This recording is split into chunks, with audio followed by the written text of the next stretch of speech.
Hello Mangli, బాగున్నావారా? ఏం జరిగిందిరా అక్కడ? ఈ ఏంది థంబ్నైల్స్, ఈ కథ, ఈ డ్రగ్స్ అని, విదేశీ మద్యం అని, ఇంకా ఏదో అని, ఇంకా ఏదని ఇబ్బంది అంటే చాలా రకాలుగా చూసిన. అయితే వాస్తవానికి అక్కడ డ్రగ్స్ లేవు, విదేశీ మద్యం లేదు, గాంజా లేదు అనేది పోలీసు వాళ్ళు చెప్తా ఉన్నారు. అసలు ఎందుకు ఇట్లా జరిగింది?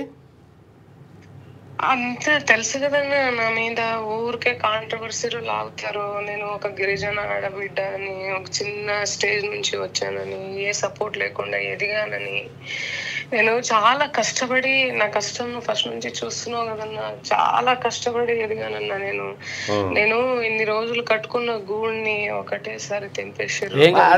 అది తెగిపోవడం కాదురా, నువ్వేం బాధపడాలి. విషయం ఏంటంటే అక్కడ అంటే నా అంచనా ప్రకారము నిన్న కేసీఆర్ గారు విచారణకు హాజరవుతున్న సందర్భంలో కేసీఆర్ గారి మీదకి ఐడియాస్ పోకుండా, మీడియా పోకుండా ఇటువైపు తిప్పడానికి మిమ్మల్ని వాడిరేమో అని అనిపిస్తా ఉంది. అంటే మీ విజువల్స్ వాడి అసలు ఏమైందో తెలియదు అన్న. యాక్చువల్లీ ఏంటంటే నేను బర్త్డే సెలబ్రేషన్స్ ఎప్పుడు చేసుకోను, నాకు ఇష్టం ఉండదు. అయితే అమ్మా నాన్న ఏంటంటే ఎప్పుడు ఏ గుళ్ళకో ఇట్లా వెళ్ళిపోతావు, లేదంటే చేసుకోకుండా ఉంటావు, ఈసారి చేసుకుందాం బెట, ఒకసారి ఉండిపోతుంది అంటే సర్లే అని చెప్పి సడన్ గా ప్లాన్ చేసుకున్నాం అనమాట. సడన్ గా ప్లాన్ చేసుకొని ఆ రిసార్ట్ లో ఇక సర్లే అని చెప్పి వెళ్ళిపోదాము అని చెప్పి వాళ్ళు నాకు కొంచెం తెలుసు అనమాట. తెలిస్తే సర్లే అని చెప్పి మాట్లాడి వెళ్ళిపోయినామన్నా. వెళ్ళిపోతే అక్కడ పర్మిషన్, లిక్కర్ పర్మిషన్ అని, సౌండ్ పర్మిషన్ అని, నాకు అసలు నిజంగా రెండు తప్పకుండా తీసుకోవాల్సి ఉంటదిరా.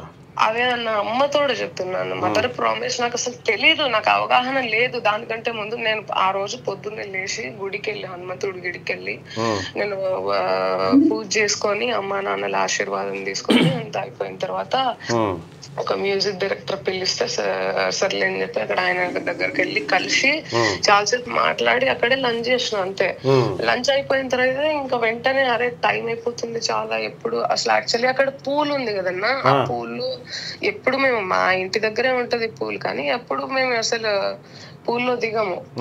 సరదాగా దిగుదాంలే, బర్త్డే కదా, కొంచెం పీస్ గా ఉంటుంది, కొంచెం మంచిగా దిగుదాం అక్కడ అని చెప్పి అనుకున్నాం. ఆ ప్లాన్ కూడా క్యాన్సిల్ అయిపోయింది, ఎందుకంటే నేను ఇక్కడ మ్యూజిక్ డైరెక్టర్ ని కలవడం ఇదంతా దీనివల్ల.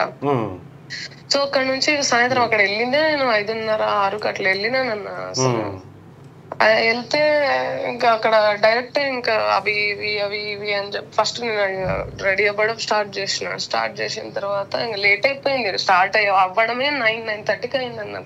అది మీరేదో పారిపోయినారని చెప్తా ఉన్నారా? ఎందుకు పారిపోతారన్నా, నేను అసలు అక్కడ పోలీసులతో ఆయన సడన్ గా వచ్చారన్న. వాళ్ళు అసలు అక్కడి నుంచే దూరం నుంచి వెళ్ళే వాళ్ళు ఇట్లా కెమెరాలు పట్టుకొని ఇట్లా టప్ప టప్ప టప్ప నడుచుకుంటూ వచ్చిర్రు. మేమైతే అది ఏదది నీ పాదం మీద పుట్టుమచ్చని చెల్లెమ్మ ఆ పాటకి అన్న, నేనంటే చాలా అభిమానం ఒక అన్నకి, అక్క అక్క అంటుంటాడు. అది ఆ పాట నడుస్తా ఉంది. మళ్ళీ నారాయణమూర్తి గారి పాటలు అవే పాడుకుంటూ ఉన్నాం. కేక్ కట్ చేసిన తర్వాత అమ్మ నాన్న, మా చెల్లె వాళ్ళు, తమ్ముడు, అందరూ మా ఫ్యామిలీ వాళ్ళు అందరూ కూడా కేక్ కట్ చేసిర్రు 12 o'clock, 11:30, 12 ఆ ప్రాంతంలో. అప్పుడే వచ్చిరన్న, కేక్ కట్ చేసిర్రు.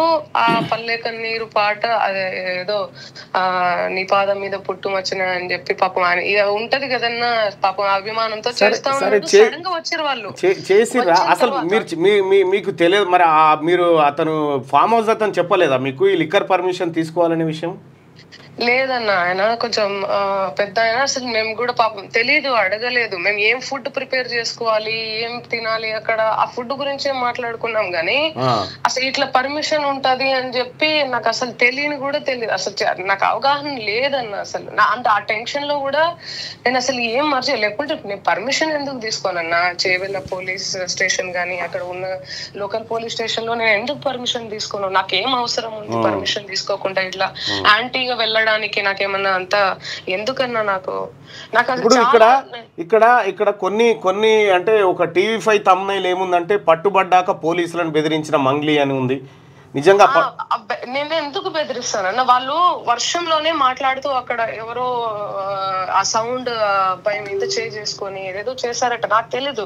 నేను అక్కడ నుండే స్టేజ్ నుంచే మాట్లాడదాం అనుకుంటే, వద్దొద్దు నువ్వు వెళ్ళిపో, లోపలికి వెళ్ళిపో, ఎందుకు నువ్వు ఊరికే అది అని చెప్తే సర్లే అని చెప్పి, నాకు వెళ్ళిపోవడం ఇష్టం ఉండదు, నేను స్ట్రైట్ గా మాట్లాడతాను, నేను తప్పు అయితే ఇక్కడ ఇంకోటి కూడా సాక్షి వాళ్ళు ఏం పెట్టారంటే, మంగళం సీను పార్టీకి మించి మంగ్లీ దావత్ జరుగుతా ఉందని తమ్నైల్ మీద మందు గ్లాసులు ఏదో డాన్స్ ఫోటోలు అవి వేసారు.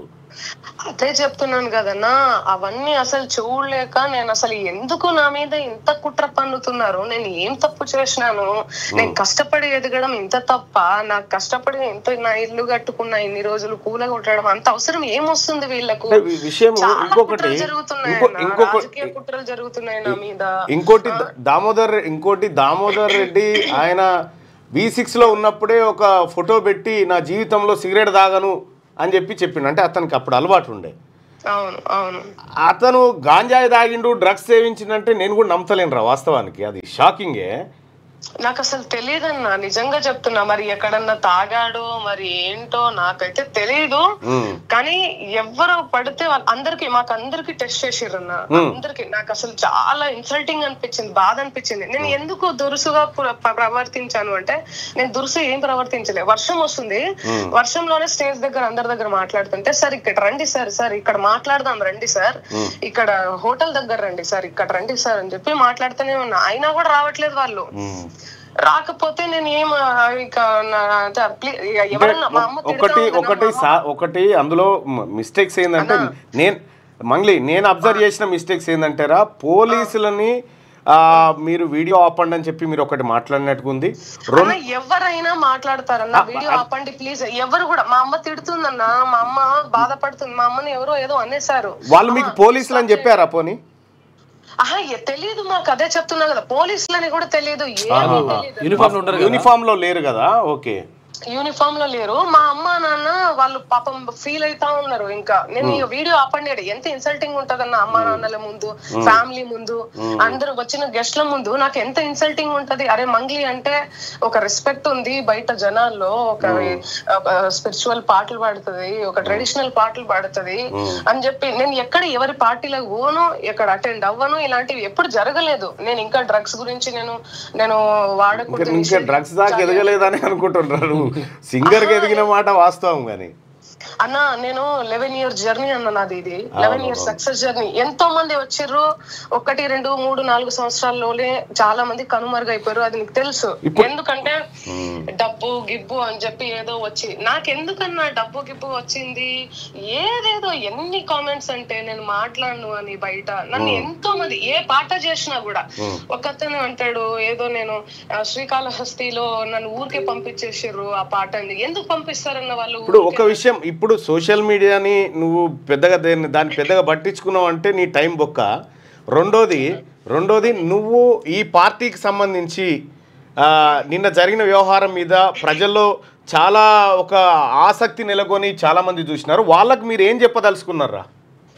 అన్న నేను నా ప్రజలకి, నన్ను ఆదరించే వాళ్ళకి, నన్ను ప్రేమించే వాళ్ళకి నేను ఒకటే చెప్తా, ఇవన్నీ అస్సలు నమ్మకండి. మీడియా అంటేనే నాకు అసలు నిజంగా చెప్తాను, నేను ఒక మీడియా నుంచి వెళ్ళి వచ్చినాను. అప్పుడు నేను ఉన్నప్పుడు ఇంత నీచంగా అసలు ఎప్పుడు దిగజారలేదు. ఒక మనిషిని ముఖమన్నా చూసి ఇట్లా రాసుకోవాలి. కానీ నేను ఎలాంటి క్లోత్స్ వేసుకుంటాను, నేను ఎప్పుడన్నా నా స్కిన్ కూడా నేను చూపించుకొని క్లోత్స్ వేసుకున్నానన్న ఇప్పటి వరకు కూడా. ఏ రోజు కూడా అసలు మా అమ్మా నాన్నలతో, మా ఫ్యామిలీతో ఉంటూ, మా అమ్మ నాన్నల్ని, నేను నా బ్యాక్గ్రౌండ్ గురించి ఏం తెలుసు అని చెప్పి, నా కష్టం గురించి ఏం తెలుసు అని ఒకట్రా చెల్లె ఒకటైతే చెప్తా ఉన్నా, తీన్మార్ మల్లన్నగా అంటే నువ్వు ఈ రోజు వచ్చినటువంటి వార్తలకు నేను కూడా చాలా బాధపడ్డా. కానీ ప్రాపర్గా మనం పర్మిషన్ తీసుకొని ఉంటే ఇప్పుడు వీళ్ళని చీరిసింతకు కట్టేటోళ్ళము. కానీ మన కాడ కూడా కొంత మిస్టేక్ ఉంది కాబట్టి, మిస్టేక్ ఉందన్న, పక్కా మిస్టేక్ ఉంది కాబట్టి నేను ఒప్పుకుంటాను. ఎందుకంటే నాకు నిజంగా అవగాహన లేదన్న, ప్రామిస్. మా అమ్మ తోడు చెప్తున్నా, మా అమ్మ నాన్నల మీద ఒట్టేసి చెప్తున్నా, నాకు అసలు అది పర్మిషన్ తీసుకోవాలని చెప్పి నాకు అసలు తెలియదు. బ్లండర్ మిస్టేక్ అయిందన్న. అది తెలిసి ఉంటే నాకు ఎందుకు, నేను పర్మిషన్ ఎందుకు ఇప్పుడు ఎక్కడ ఎవరు మెజారిటీగా ఎవరు తీసుకోర్రా. కానీ ఇక్కడ విషయం జరిగింది ఏంటంటే, ఒక రాజకీయ అంశాన్ని పక్కదారి పట్టించడం కోసం ఇది తీసుకున్నట్టుగా రాజకీయ అంశాన్ని పక్కదారి పట్టించడం కోసము అండ్ రాజకీయాల ఇవి అన్ని కుట్రలు జరుగుతాయి నా మీద అన్న. నేను లాస్ట్ ఇయర్ ఎలక్షన్స్ లలో నేను అసలు ఎక్కడ కూడా ఏ క్యాంపెయినింగ్ చేయలేదు, ఎవరికి ఏ పాట కూడా పాడలేదన్నా నేను. ఎందుకంటే ఆ ముందు సారి నా మీద ఏ పాట పాడితే ఆ ముద్రలు ఎంతో మంది సింగర్స్ పాడారన్నా. రైట్ రచెల్లే. ఇక ఇప్పటికి దాదాపు ఒక హాఫ్ అన్ అవర్ ఇదే టాపిక్ మీద ఉన్నా నేను. మీరు ఫస్ట్ ఆఫ్ ఆల్ మీ అమ్మ నాన్నకు ధైర్యం చెప్పు, ఎందుకంటే ఇవన్నీ జీవితంలో కామన్గా ఉంటాయి. రెండోది ఏంటంటే ఈ ఆరోపణలు ఇవన్నీ కూడా కోర్టులు నిర్ధారిస్తాయి, యూట్యూబ్ ఛానళ్ళు కాదు. కాబట్టి ధైర్యంగా ఉండు తల్లి. Okay, bye. అది మంగ్లీకి సంబంధించినటువంటి వ్యవహారంలో జరిగింది. ఇక 6వ తరగతి నుండి 10వ తరగతి విద్యార్థులకు గొప్ప అవకాశం. ఏపీ, తెలంగాణ మరియు సిబిఎస్ఈ విద్యార్థులకు ఎలాంటి అడ్మిషన్ ఫీజు లేకుండా సంవత్సరానికి కేవలం 1000 రూపాయలకే ఐఐటీ స్టాండర్డ్స్ తో ఆన్లైన్ ట్యూషన్స్ చెప్పబడును. 15 ఏళ్ల సుదీర్ఘ అనుభవం గల ఫ్యాకల్టీతో క్లాసులు నిర్వహించబడును. ఇప్పుడే ప్లే స్టోర్ నుండి ధర్మవాహిని యాప్ ని డౌన్లోడ్ చేసుకోండి. వివరాలకు సంప్రదించండి 7893051526. లేటెస్ట్ న్యూస్ తెలుగు మరియు ఇంగ్లీష్ అప్డేట్స్ కోసం ఇప్పుడే క్యూన్యూస్ అఫీషియల్ యాప్ ని ప్లే స్టోర్ నుండి డౌన్లోడ్ చేసుకోండి. సరికొత్త సమాచారాల కోసం క్యూన్యూస్ వెబ్సైట్ ని ఫాలో అవ్వండి. ఛానల్లో ప్రాంతీయ, జాతీయ, అంతర్జాతీయ వార్తలు వీక్షించండి. లైక్ చేయండి.